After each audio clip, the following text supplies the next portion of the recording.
Good afternoon. I'm Dr. Dinah Conti at the UnityPoint Pediatric Clinic in downtown Cedar Rapids. I've been a pediatrician for 13 years, first in Georgia and North Carolina, and then moving to Iowa in 2016 to join UnityPoint Clinic. One of my longtime professional interests has been autism spectrum disorder. Autism spectrum disorder is a neurodevelopmental disorder, which is a fancy way of saying that something is happening in the way that the brain develops beginning in the first few weeks of the pregnancy.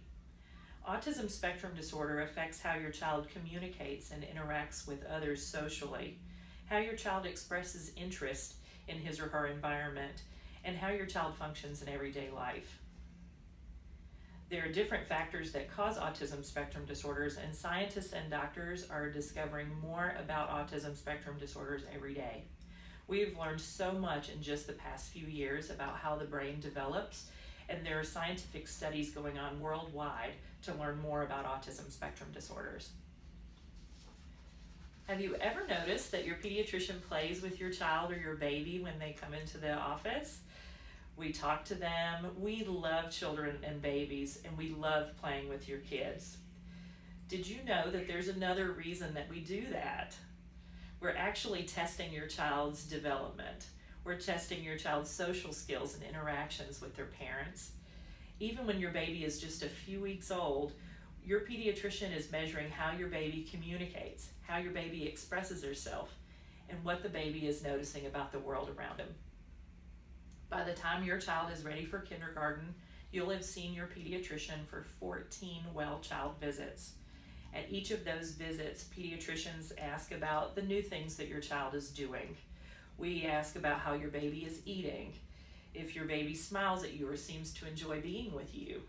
We ask if your child is communicating with you and how your child reacts to new experiences or changes in the world around them.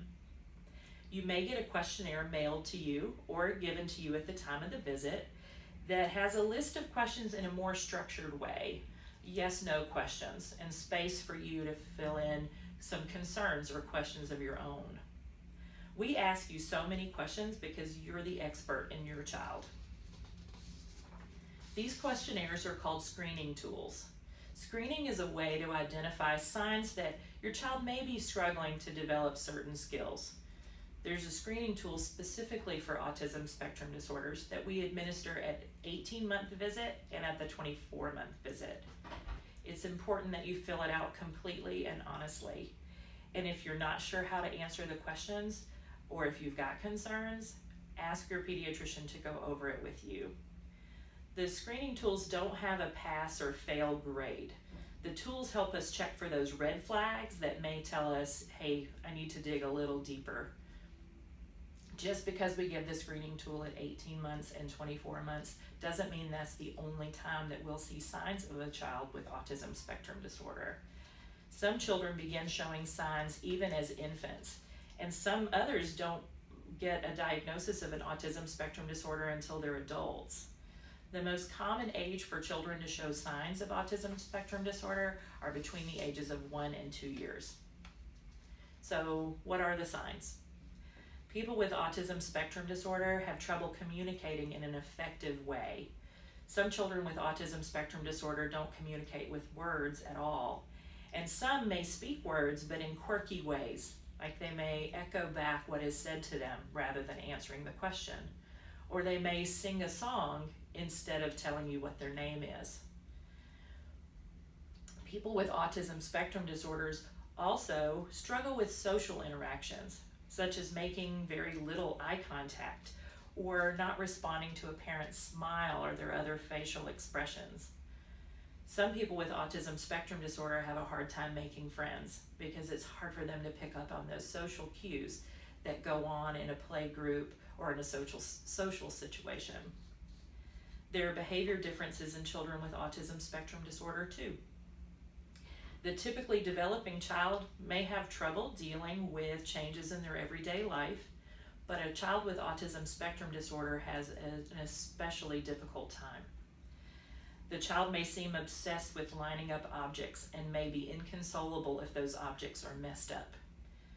Some children with autism spectrum disorder don't actually play with toys the way that the toys are designed.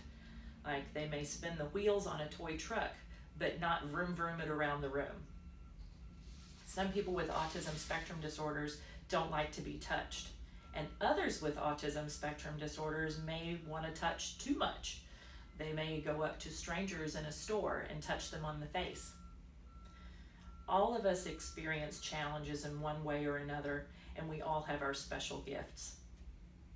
My job as a pediatrician is to celebrate those gifts, to help you to foster those strengths, and to guide you and your child in overcoming obstacles. If you're worried about what you've heard today, if you think that your child may have an autism spectrum disorder, or if you've just got other questions, make an appointment with your pediatrician. At UnityPoint Clinic, we are all about kids, and we would love the opportunity to work with you in the care of your child.